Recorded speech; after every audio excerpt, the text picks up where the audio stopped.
Good morning, all. Myself, Dr. Shabnam Shah, Associate Professor, Department of Obstetrics and Gynecology, Faculty of Homeopathic Science, Jyoti Vidyapith, Women's University, Jaipur.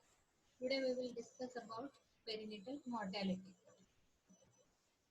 So, what is perinatal mortality? So, definition-wise, it is a death among fetuses weighing 1 kg or more at birth after 28 weeks of gestation. We cannot label it before 28 weeks of gestation. So, death of fetus weighing 1 kg or more who died before or during delivery or within first 7 days of delivery. So, perinatal mortality is death among fetuses weighing more than 1 kg or more at birth, that is during delivery or within first 7 days of delivery. So, what are the predisposing factors for perinatal mortality? Epidemiological, first one is age of the mother, age of the female. High risk factor is pregnancy after the 35 years of age, teenagers. है ना? Pregnancy at the age of 16 or 17, before the age of 18, and parity, multi-para are high risk for perinatal mortality. Low socioeconomical condition, poor maternal nutritional status. This will lead to malnutrition, and this is the cause for perinatal mortality. The next one is medical disorders. Specifically for mothers, anemia is very common in India. In developing countries, anemia is the commonest. HB% below 8 gram percent is common, and that might lead to perinatal mortality. Hypertensive disorders during pregnancy, diabetes, any acute fever, any infection, cross infection, HIV, all these may lead to perinatal mortality. Again, next one is obstetric complications. In obstetric complications, preeclampsia and eclampsia, hypertensive disorder basically. So hypertensive disorder, this may lead to perinatal loss. This, basically placental insufficiency is there, and there will be IUGR, and prematurity will be there, and perinatal chances of perinatal loss is much more. Again, antepartum hemorrhage. Antepartum hemorrhage, basically abruptio placentae. If at all the cases of abruptio placentae, and then that might lead to perinatal deaths. Again, cervical incompetence. If at all the cervix is not that much competent to hold the pregnant uterus, that is it generally happens between 24 to 36 weeks of pregnancy, and that might lead to perinatal loss.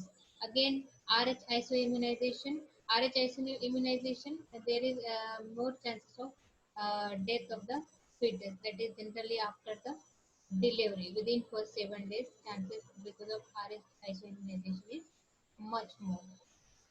Again, complications of labor. During labor, there are chances of so many complications, specifically dystocia, malpresentation, abnormal uterine actions. Again, premature rupture of membrane, and that might lead to asphyxia, amnionitis, meconium aspiration, so many birth injuries, and again injuries to the fetus, which may lead to perinatal deaths. Next one is fetoplacental factors. So fetoplacental factors, basically multiple pregnancy is one of the major factors that may lead to preterm delivery.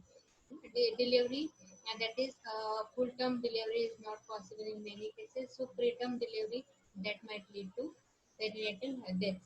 Congenital malformation and chromosomal abnormalities, that may lead to perinatal deaths. IUGR, intrauterine growth retardation, and low birth weight babies, they are generally prone for death after delivery and during the labor also. Nutritional deficiency during intrauterine period, that may lead to congenital malformation, again low birth weight.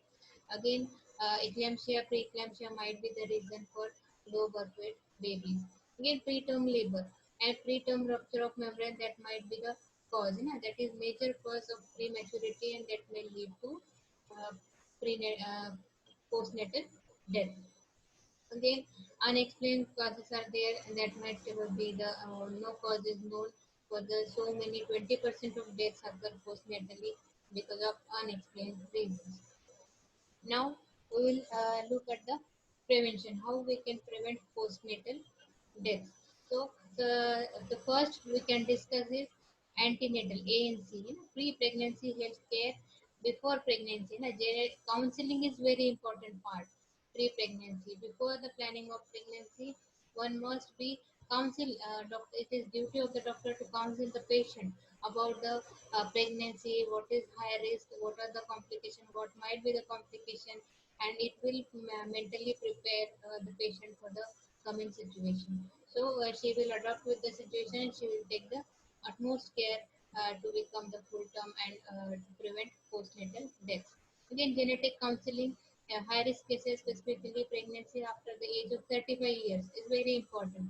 And again, any history, family history of genetic disorder, it may lead to postnatal deaths. Chromosomal structural abnormalities are very essential to look for during pregnancy. Genetic counseling is very important if at all maternal history is there for any genetic abnormality.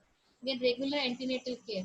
Regular ANC is very, very important regarding to find out the high risk cases during pregnancy, also to avoid maternal mortality, again to avoid postnatal fetal deaths, postnatal mortality, fetal deaths. To avoid regular ANC is very, very important.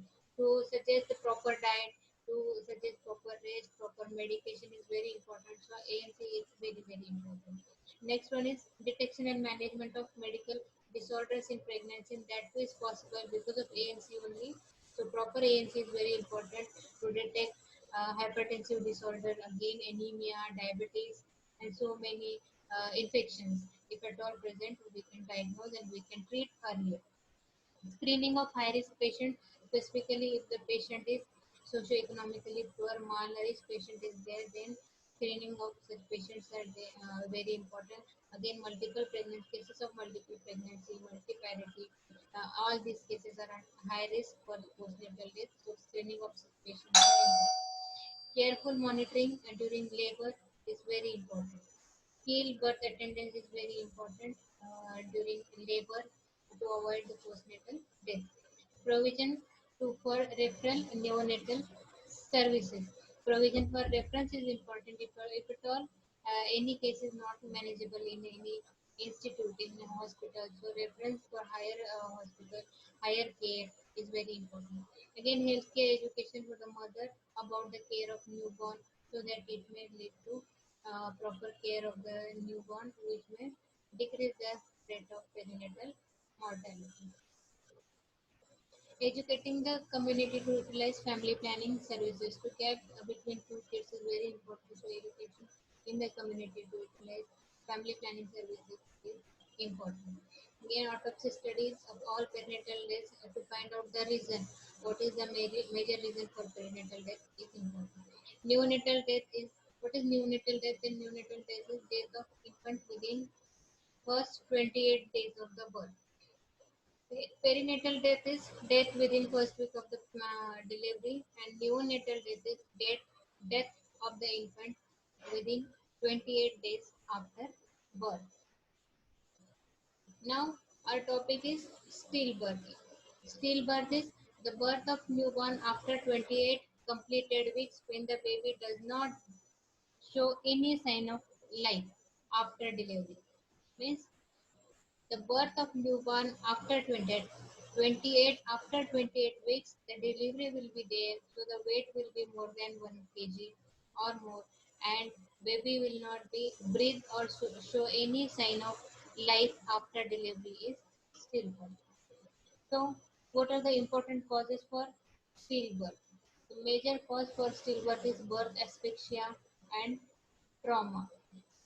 For birth asphyxia and trauma, to avoid this, skill attendance, skill gynecology obstetrician is very important. The effective management can be given and to prevent such mortality. Pregnancy complications, pre-pregnancy care, and effective management of pregnancy is very important. So ANC is very important. High risk patients to diagnose high risk cases is very important. Whatever the complication is there during pregnancy, to manage the complications so that stillbirth can be prevented. Fetal congenital malformations and chromosomal anomalies, if at all any genetic history is there, family history is there for any genetic disorder.